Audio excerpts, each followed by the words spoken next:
Peggy 18.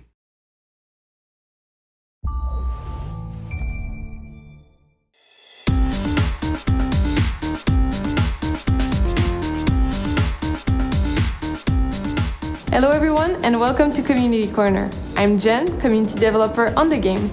Today we're doing something a little bit different. We're taking my own question from our subreddit, which was, which kind of maps would you like to see in Rainbow Six Siege?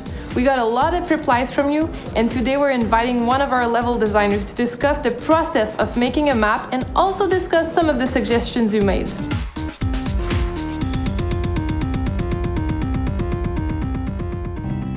Alright, well, hi Gab. So we're going to be discussing, first of all, what's the process of making a map? So how do we get started? I think the most important thing to do in Rainbow Six when you're building a map is grab a fantasy that really sparks you. The plane was definitely inspired by a real world event.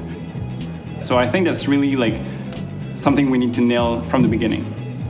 Once we have the fantasy, what's next? Grid block. So we go through that phase where we're just building up this shell and rooms inside and the corridors. So we try to really nail navigation at first through that grid block phase. Then we need to think about what the gameplay is going to be, where the choke points are going to be, where the objectives are going to be. And then we start playing also with destruction, but very lightly, I would say. So what's the most challenging part of creating maps for Rainbow Six Siege? I think that's something that comes to mind right away is destruction, because we don't have much to compare with. Mm-hmm. And this brings me to the second point where as designer I can go so far in my map, but then I need to let the player play my map and they have total agency within the map, and the way they're using it and the way they're playing with it, using destruction, repel and all that, they can really do everything they want within that level, and I need to take that into account when I'm building my levels. So playing around with destruction, we basically start establishing kind of guidelines for ourselves, right? We come up with stuff we need to follow in terms of rules, but then we like to break them and create interesting twists around them. We never touch the outside shell of a map for destruction. That was one of the guidelines. But then we have two maps like Hereford and Clubhouse, which completely break this set of rules, you know? Charge going live.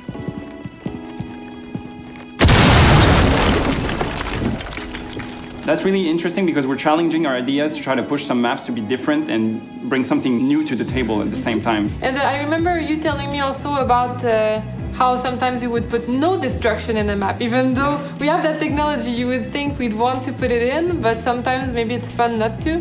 Yeah, in Bank, the interesting part with Bank was that there's an objective where you have absolutely no destruction within this room, but destruction happens all around it. And so Defender can either turtle this room very strongly with 5 players inside, but then you're vulnerable to grenades attack and stuff like that. So I think that breaking these rules sometimes brings something very interesting to the table. And sometimes we try to push the boundaries and you tell me sometimes it just doesn't work out. You tried the rappel all the way through a building. Yeah, we toyed around with the idea of a skyscraper, which is a very interesting idea, and a lot of designers really tried to think this through. But the problem we had with this was that the rappel part, which was really intense, was only at the beginning, where attackers would rappel down for 15 seconds. But then it was kind of hard to balance what the defenders are doing at this point, and how can we really use verticality as a gameplay element, not just as an approach element. So this is definitely something we should put more time into and try to think about it, because it can definitely work out. And are there any rules that you think we could break in the future, let's say in the post-launch maps? One thing that we didn't try that much but could be interesting is having somewhat of no exterior, because every map we have right now, we're spawning outside, approaching the building, but what if you're spawning on the building itself or within the building itself, and there's not much exterior going on? I think that could be something interesting, and then we could take the ideas from consulate, for instance, and add rappel from within the building. Mm-hmm. So that could be something interesting. All right, well, we'll see what comes next. Thank you so much, Gab. Thank you for having me. And thank you for joining us. We hope you enjoyed this conversation. If you want to join the discussion or ask a question, head over to our forums or to our subreddit. See you next time on Community Corner.